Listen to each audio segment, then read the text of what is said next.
USTM বিতৰ্কৰ মাজতে USTMে কঢ়িয়াই আনিলে গৌৰৱ গুৱাহাটীৰ বান বিতৰ্কৰ মাজতে NIRFৰ শীৰ্ষ 200খন বিশ্ববিদ্যালয়ৰ তালিকাত স্থান লাভ USTMৰ উত্তৰ পূৰ্বাঞ্চলৰ একমাত্ৰ ব্যক্তিগত খণ্ডৰ বিশ্ববিদ্যালয় হিচাপে স্থান লাভ USTM সামাজিক মাধ্যম যোগে সদৰি বিশ্ববিদ্যালয়খনৰ আচাৰ্য মেহবুবুল হকৰ USTM বিতৰ্কৰ মাজতে এই গৌৰৱ কঢ়িয়াই আনিছে USTMে গুৱাহাটীৰ বান বিতৰ্কৰ মাজতে NIRFৰ শীৰ্ষ 200খন বিশ্ববিদ্যালয়ৰ তালিকাত স্থান লাভ কৰিলে USTMে এই কথা সদৰি কৈছে সামাজিক মাধ্যম যোগে বিশ্ববিদ্যালয়খনৰ আচাৰ্য মেহবুবুল হকে দিবলৈছো আন এটা ব্ৰেকিং নিউজ মুখ্যমন্ত্ৰী হিমন্ত বিশ্ব শৰ্মাৰ পত্নী ৰিণিকী ভূঞা শৰ্মাৰ সম্পত্তি আপোনাক লাগিব নেকি কোনেও খৰ খেদা নকৰিব আৰামত লাহে লাহে লগ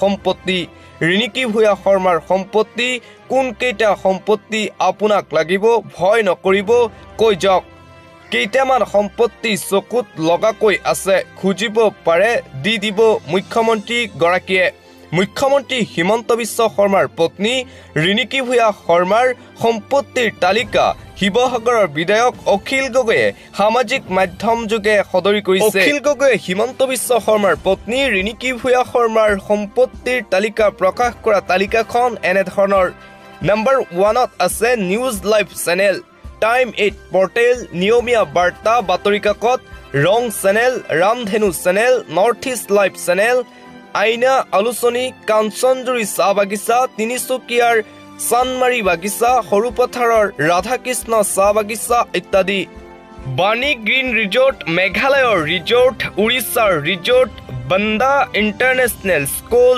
জো ৰোডৰ মাটি গণেশগুৰিৰ মাটি উজান বজাৰৰ মাটি খ্ৰীষ্টান বস্তিৰ মাটি দিল্লীত ঘৰ ইত্যাদি হিমন্ত বিশ্ব শৰ্মাৰ পত্নী ৰিণিকী ভূঞাৰ নামত আছে এই সম্পত্তিসমূহ অসমৰ ৰাইজক হিমন্ত বিশ্ব শৰ্মাই কেতিয়া দিব এই প্ৰশ্ন এতিয়া উত্থাপন কৰিছে শিৱসাগৰৰ বিধায়ক অখিল গগৈয়ে দিবলৈছো আন এটা ব্ৰেকিং নিউজ গ্ৰেপ্তাৰ হ'ব নেকি ৰাজ্যৰ মুখ্যমন্ত্ৰী ডক্টৰ হিমন্ত বিশ্ব শৰ্মা হুংকাৰ প্ৰদান কৰিলে প্ৰদেশ কংগ্ৰেছৰ সভাপতি ভূপেন কুমাৰ বৰাই বিপদৰ আগজাননী পাইছে মুখ্যমন্ত্ৰী ডক্টৰ হিমন্ত বিশ্ব শৰ্মাই মুখ্যমন্ত্ৰীৰ বিৰুদ্ধে যি অভিযোগ আনিছিল সেই অভিযোগ আজি মুখ্যমন্ত্ৰীয়ে আওপকীয়াকৈ স্বীকাৰ কৰিছে আবেগিক পৰিস্থিতিৰ কথা কৈ সম্পত্তি বাজেয়াপ্ত কৰাৰ পৰা বাচিব বিচাৰিছে 2026ত কংগ্ৰেছৰ চৰকাৰ শাসনলৈ আহিলেই গঠন কৰা হ'ব বিশেষ SIT চৰকাৰ গঠনৰ 100 দিনৰ ভিতৰতে বিজেপি চৰকাৰৰ দিনত সংঘটিত দুৰ্নীতি কেলেংকাৰীৰ তদন্ত হ'ব এই তদন্তৰ পৰা কোনো হাৰি যাব নোৱাৰিব কংগ্ৰেছৰ চৰকাৰ আহিলেই হ'ব তদন্ত আয়তকৈ বেছি উপাৰ্জন কৰি যি সম্পত্তিৰ পাহাৰ গঢ়া হৈছে সেয়া SITয়ে তদন্ত কৰিব বাজেয়াপ্ত হোৱা সম্পত্তি বিক্ৰী কৰি পোৱা পইচা চৰকাৰৰ ভঁৰালত জমা হ'ব ঘোষণা অসম প্ৰদেশ কংগ্ৰেছৰ সভাপতি ভূপেন বৰাৰ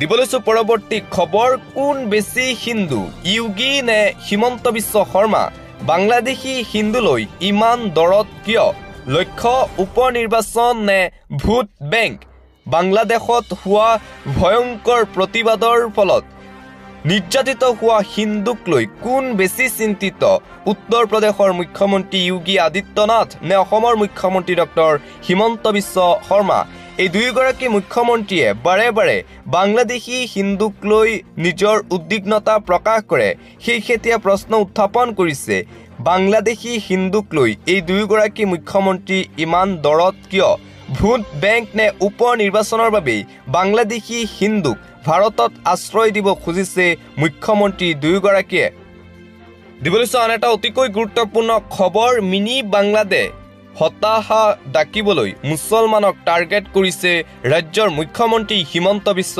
শৰ্মাই হিমন্ত বিশ্ব শৰ্মাক পুনৰ উভতি ধৰিলে আমছুৰ সভাপতি ৰেজাউল কৰিম চৰকাৰৰ মন্তব্য মিনি বাংলাদেশ প্ৰসংগত মুখ্যমন্ত্ৰীক উভতি ধৰিলে আমছুৱে বাংলাদেশী আছে যদি ধৰিব কিয় পৰা নাই মুখ্যমন্ত্ৰী হিমন্ত বিশ্ব শৰ্মাই এইবিলাক কথা কৈ আতংক বিয়পাবলৈ বিচাৰিছে মুখ্যমন্ত্ৰী হিমন্ত বিশ্ব শৰ্মাই। হতাশা ডাকিবলৈ মুছলমানক টাৰ্গেট কৰি লয় মুখ্যমন্ত্ৰীগৰাকীয়ে। চৰকাৰে ভয় নকৰে অসমৰ মুছলমানক, মন্তব্য আমছুৰ। হিন্দু মুছলমানৰ মাটি বিক্ৰী সিদ্ধান্তক লৈও সৰব আমছু। বিশেষ সম্প্ৰদায় বুলি কাক বুজাব বিচাৰিছে মুখ্যমন্ত্ৰী হিমন্ত বিশ্ব শৰ্মায়ে? কোনে কি খাব কি পিন্ধিব তাৰ বাবেও লাগিব নেকি পাৰ্মিশ্যন হিমন্ত বিশ্ব শৰ্মাৰ? সংবিধান মতে আগবাঢ়ি যাব অসমৰ মুছলমান সমাজ। মিনি বাংলাদেশ প্ৰসংগত মুখ্যমন্ত্ৰী হিমন্ত বিশ্ব শৰ্মাক এইদৰে উভতি ধৰিলে আমছুৱে। দিবলৈ চোৱা আন এটা ব্ৰেকিং নিউজ। ধৰ্মৰ নামত অৰাজকতা, নৱজাতক বলবমৰ বাবে প্ৰাণ গ'ল 6 জনৰ। বলবমৰ নামত ৰাজ্যত ব্যাপক অৰাজকতা। 24 ঘণ্টাত নৱজাতক প্ৰাণ হেৰুৱালে 6 গৰাকীকৈ লোকে। ধৰ্ম ৰক্ষাৰ নামত একাংশৰ উদ্ভণ্ডালী নৱজাতকেও হেৰুৱালে প্ৰাণ। তিনিচুকীয়াত সুৰা সেৱন কৰি আৰক্ষীলৈ একাংশৰ শিলাবৰ্ষণ। উচ্চস্তৰীয় সংগীত ৰখাবলৈ গৈ আৰক্ষী পৰিল ৰোষত। 8 কিলোমিটাৰ পৰ্যন্ত বিশৃংখলতাৰ বাবে 3 ঘণ্টা পৰ্যন্ত ৰ'ব লগা হ'ল এম্বুলেন্স, যাৰ ফলত অসুস্থ নৱজাতকেও এম্বুলেন্সত হেৰুৱালে প্ৰাণ। গোসাইগাঁৱত ট্ৰাকে মহতিয়াই নিলে 7 গৰাকীকৈ শিৱ ভক্তক। ৰাস্তাৰ কাষতে ৰৈ থকা বলবম যাত্ৰীক মহতিয়ালে ট্ৰাকে। থিতাতে প্ৰাণ হেৰুৱালে 5 গৰাকীকৈ ব্যক্তিয়ে। 2 জনৰ অৱস্থা অতি সংকটজনক। চিকিৎসালয়ত ভৰ্তি কৰোৱা হৈছে বুলি জানিব পৰা গৈছে। ক্ৰমাৎ বলবমৰ নামত কেওফালে কেৱল উশৃংখল অৰাজকতা। পশ্চিমীয়া সংস্কৃতি আঁকোৱালি ধৰ্ম পালন কিমান দূৰ গ্ৰহণযোগ্য? বলবমৰ নামত ৰাজপথত উচ্চস্তৰীয় গান, সুৰাৰ ৰাগীত নৃত্য। ধৰ্ম ৰক্ষাৰ নামত ৰাজ্যত এতিয়া কেৱল আধুনিকতাৰ চাপ। বলবমৰ নামত ৰাজ্যত ব্যাপক অৰাজকতা চলি আছে। দিবলৈছো পৰৱৰ্তী খবৰ। ৰাজ্যত বন্ধ নহয় বাল্য বিবাহ। হিমন্ত বিশ্ব শৰ্মাই বাল্য বিবাহ বিৰুদ্ধে যি ব্যৱস্থা গ্ৰহণ কৰি আছে বন্ধ কৰিবলৈ, তাৰ বিপৰীতে ৰাজ্যত হেনো বন্ধ নহয় বাল্য বিবাহ। যিমান চেষ্টা কৰিলেও ৰাজ্যত বন্ধ নহয় বাল্য বিবাহ। চৰ অঞ্চলত বাল্য বিবাহ বন্ধ কৰা সম্ভৱ নহয়। চৰ অঞ্চলত উচ্চ শিক্ষাৰ বিদ্যালয় স্থাপন নোহোৱালৈকে বাল্য বিবাহ বন্ধ নহয়। নিযুত মইনা আঁচনিৰ জৰিয়তে বাল্য বিবাহ ৰোধৰ দাবী মুখ্যমন্ত্ৰীৰ, কিন্তু সেই আঁচনিয়ে বাল্য বিবাহ ৰোধ কৰিব নোৱাৰে। বাল্য বিবাহক লৈ কংগ্ৰেছ বিধায়কৰ বিস্ফোৰক মন্তব্য। মুখ্যমন্ত্ৰী নিযুত মইনা আঁচনিক লৈ বিধায়ক ৱাজেদ আলী চৌধুৰীৰ এই বিস্ফোৰক মন্তব্য। ফকীৰগঞ্জ হামিদাবাদ উচ্চতৰ মাধ্যমিক বিদ্যালয়ত নিযুত মইনা আঁচনিৰ শুভ উদ্বোধন কৰি এই মন্তব্য। প্ৰপত্ৰ বিতৰণ কৰি এই বিস্ফোৰক মন্তব্য ৱাজেদ আলী চৌধুৰীৰ। চৰ অঞ্চলত উচ্চ শিক্ষাৰ বিদ্যালয় স্থাপন নোহোৱালৈকে বাল্য বিবাহ বন্ধ নহয়, মন্তব্য কংগ্ৰেছৰ বিধায়কগৰাকীৰ। দিবলৈছো আন এটা ব্ৰেকিং নিউজ। বাংলাদেশৰ প্ৰাক্তন প্ৰধানমন্ত্ৰী শ্বেখ হাছিনাই পদত্যাগ কৰা নাই, কেৱল দেশ এৰিছে। শ্বেখ হাছিনাক লৈ এই ডাঙৰ মন্তব্য আগবঢ়াইছে পুত্ৰই। শ্বেখ হাছিনাৰ পুত্ৰ ছাজিব ৱাজিদ জয়ৰ বিস্ফোৰক মন্তব্য। শ্বেখ হাছিনাই এৰা নাই বাংলাদেশৰ প্ৰধানমন্ত্ৰীৰ পদ। প্ৰধানমন্ত্ৰীৰ পদৰ পৰা হাছিনাই দিয়া নাই পদত্যাগ পত্ৰ। কেৱল বাংলাদেশৰ পৰিস্থিতি আৰু প্ৰাণৰ ভয়ত দেশ এৰিছে শ্বেখ হাছিনা। সংবাদ মাধ্যমত প্ৰকাশ পোৱা পদত্যাগৰ বাতৰি সম্পূৰ্ণ মিছা। প্ৰথমবাৰলৈ হাছিনাও মুখ খুলিছে বাংলাদেশৰ পৰিস্থিতি সম্পৰ্কত। মই বাংলাদেশত থকা হ'লে পৰিস্থিতি অধিক জটিল হ'লেহেঁতেন। বাংলাদেশত অধিক লোকে প্ৰাণ হেৰুৱালে হয়, সেইবাবে মই বাংলাদেশ এৰিছোঁ। অধিক ৰাজহুৱা সম্পত্তি ধ্বংস হ'লহেঁতেন বাংলাদেশত। প্ৰাণৰ মমতাৰ বাবে বাংলাদেশ এৰাৰ সিদ্ধান্ত লৈছিলোঁ মই। আমেৰিকাৰ বাবে বাংলাদেশত আজি ভয়াৱহ পৰিস্থিতিৰ সৃষ্টি হৈছে বুলি মন্তব্য হাছিনাৰ। ছেইণ্ট মাৰ্টিন আৰু বংগ উপসাগৰ এৰি দিয়া হ'লে আজি ক্ষমতাত থাকিলোহেঁতেন। বাংলাদেশৰ পৰিস্থিতিৰ বাবে মই বাংলাদেশ এৰিছোঁ, প্ৰধানমন্ত্ৰীৰ পদ ত্যাগ কৰা নাই। দিবলৈছো পৰৱৰ্তী খবৰ। বাংলাদেশ এতিয়া তালিবানী দেশলৈ পৰিণত হৈছে। বাংলাদেশ এতিয়া জেহাদী ৰাষ্ট্ৰ, মৌলবাদী ৰাষ্ট্ৰ।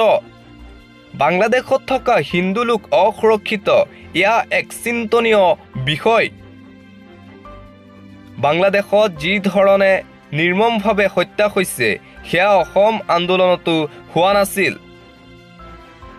মন্তব্য শিলাদিত্যদেৱৰ ছাত্ৰ আন্দোলন কেতিয়াও এনেকুৱা নহয়। বাংলাদেশৰ প্ৰাক্তন প্ৰধানমন্ত্ৰী শ্বেখ হাছিনাও পলাই আহিবলৈ বাধ্য হ'ল। বাংলাদেশত কোনো ভাল মানুহ থাকিব নোৱাৰে। ভাৰত মাতৃৰ কোষৰ পৰা জন্ম হোৱা বাংলাদেশৰ চৰিত্ৰ ইমান বেয়া, তাক লৈ দুখ লাগিছে বুলি মন্তব্য শিলাদিত্যদেৱৰ। ৰিজাৰ্ভেশ্যন বেলেগ ফালে গুচি গ'ল, এতিয়া কেৱল লক্ষ্য হিন্দু লোকক হত্যা কৰা। বাংলাদেশৰ পৰিস্থিতিক লৈ মহা বিস্ফোৰণ। প্ৰাক্তন বিজেপি বিধায়ক শিলাদিত্যদেৱৰ সংবাদ মেল পাতি এইদৰে বাংলাদেশক লৈ কেইবাটাও বিস্ফোৰক মন্তব্য কৰে শিলাদিত্যদেৱে। দিবলৈছো অন্য এটা খবৰ। মাটি বাৰীৰ কাম কাজক লৈ ডাঙৰ খবৰ আহি আছে। মিছন বসুন্ধৰা 3.0। ৰাজ্যৰ মুখ্যমন্ত্ৰী হিমন্ত বিশ্ব শৰ্মাই মাটি বাৰীৰ কাম কাজক লৈ দিছে এটা ডাঙৰ তথা এটা জৰুৰী খবৰ, কিয়নো শীঘ্ৰেই ৰাজ্যত আহি আছে মিছন বসুন্ধৰা 3.0। মাটি বাৰীৰ কাম কাজক লৈ এটা জৰুৰী খবৰ লৈ আহিছোঁ। শীঘ্ৰেই মুকলি হ'ব বসুন্ধৰা 3.0। বসুন্ধৰা 1.0 আৰু 2.0ৰ পিছত চৰকাৰে সাজু হৈছে 3.0ৰ বাবে। নিৰ্দিষ্ট সময়ৰ ভিতৰত সম্পূৰ্ণ কৰা হ'ব মাটিবাৰী সম্পৰ্কীয় সকলো কাম কাজ। বসুন্ধৰা 3.0ত পুনৰীক্ষণ কৰা হ'ব পূৰ্বে বাতিল হোৱা বহু আবেদন পত্ৰ। নামজাৰি বাটোৱাৰা আদিৰ কাম সম্পূৰ্ণ অনলাইন যোগে আবেদন কৰিব লাগিব। অনলাইনত আবেদন কৰাৰ পিছতে নিৰ্দিষ্ট সময়সীমাৰ ভিতৰত সম্পূৰ্ণ কৰা হ'ব ভূমি সংক্ৰান্তীয় কাম কাজ। ৰাজ্যৰ মুখ্যমন্ত্ৰী ডক্টৰ হিমন্ত বিশ্ব শৰ্মাই সদৰি কৰিলে এই কথা। মাটিবাৰী কাম কাজক লৈ বৃহৎ ঘোষণা হিমন্ত বিশ্ব শৰ্মাৰ। দিবলৈছো আন এটা অতিকৈ গুৰুত্বপূৰ্ণ খবৰ। ৰেল দুৰ্ঘটনা ৰোধত ব্যৰ্থ নৰেন্দ্ৰ মোদী চৰকাৰ। 65 দিনত 17টা দুৰ্ঘটনা, ৰেলৰ 21 গৰাকীকৈ লোকৰ মৃত্যু।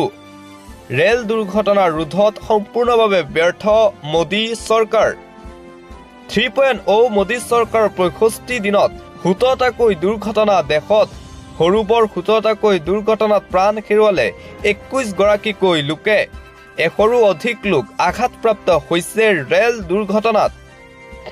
প্ৰতিদিনে বৃদ্ধি পাইছে ৰেল লাইনচ্যুত হোৱাৰ ঘটনা। পূৰ্বতকৈ মধ্যপ্ৰদেশ, উৰিষ্যা, উত্তৰ প্ৰদেশ, বিহাৰত বৃদ্ধি পাইছে ৰেল দুৰ্ঘটনা। দেশত প্ৰতি বছৰে সৰ্বাধিক ব্যয় কৰা হয় ৰেল আন্তঃগাঁথনিক লৈ। বাজেটত পৃথকে পৃথকে লোৱা হয় বিশেষ আঁচনি, অথচ ক্ৰমাগতভাৱে বৃদ্ধি পাইছে ৰেল দুৰ্ঘটনাৰ খবৰ। কংগ্ৰেছে উদঙালে মোদী চৰকাৰৰ ৰেল বিভাগৰ ব্যৰ্থতাৰ ছবি। ৰেল দুৰ্ঘটনা ৰোধত সম্পূৰ্ণভাৱে ব্যৰ্থ মোদী চৰকাৰ। দিবলৈছো পৰৱৰ্তী খবৰ। মালদ্বীপ দখল কৰিলে ভাৰতে। ভাৰতৰ আগত অৱশেষত সেও মানিলে মালদ্বীপ চৰকাৰে। ভাৰতৰ দখললৈ আহিল মালদ্বীপৰ 28টাকৈ দ্বীপ। ভাৰতৰ শক্তিশালী পদক্ষেপত ৰাষ্ট্ৰীয় প্ৰেক্ষাপটত এতিয়া জোকাৰণি। এসময়ত ৰঙা চকু দেখুওৱা মালদ্বীপ ভাৰতৰ শৰণাপন্ন। মালদ্বীপৰ ৰাষ্ট্ৰপতিয়ে 28টাকৈ দ্বীপ হস্তান্তৰ কৰিলে ভাৰতক। 28টা দ্বীপত ভাৰতে নিৰ্মাণ কৰিছে বৃহৎ প্ৰকল্প। বৈদেশিক মন্ত্ৰী এছ জয়শংকৰৰ সন্মুখতে এই ঘোষণা ৰাষ্ট্ৰপতিৰ। 28টা দ্বীপত পানী খোৱাৰ উপযোগী কৰি তুলিব ভাৰতে।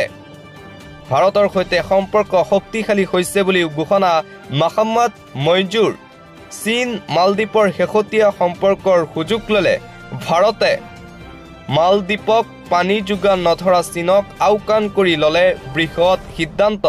মহম্মদ মইজুৰ নেতৃত্বত ভাৰতক গটোৱা হ'ব আন কেইবাটাও প্ৰকল্প। বৃহৎ কূটনৈতিক চুক্তিত স্বাক্ষৰ দুয়োখন দেশৰ। মালদ্বীপৰ সৈতে কৰা চুক্তিৰ পাছতে বাংলাদেশ দখলৰো যুঁজা।